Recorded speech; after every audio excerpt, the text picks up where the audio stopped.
evening everyone. Today my lecture topic will be World War III.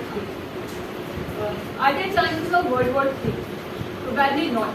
The reason being mutually assured destruction.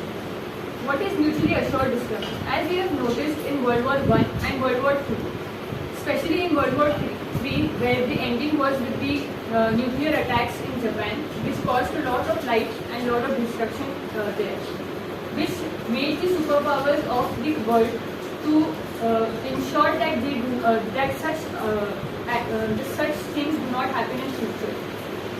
We all know that if there is a World War III, there will be use of nuclear powers, use of cyber warfare, which will eventually end the war within hours and causing huge destruction. But what are the reasons of World War III that are probable in the future? As we see that with time there is decrease in the number of resources that are present with us, like a simple example of clean drinking water, and there are issues in different areas at smaller levels and even within countries.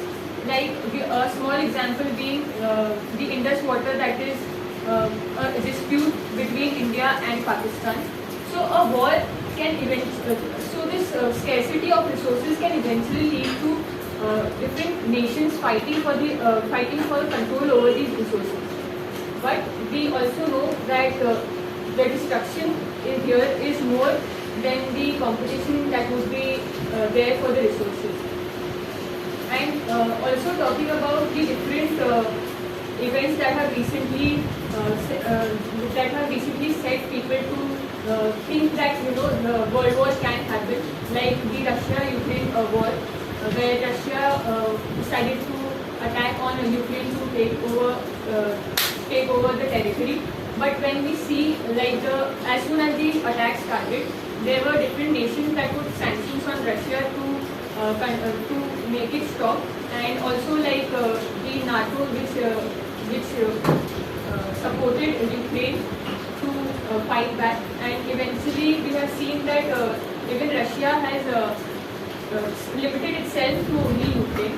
Similarly, in Asia, we see China trying to overpower areas like South China Sea to take control over the area, and also attack Taiwan and threatening them.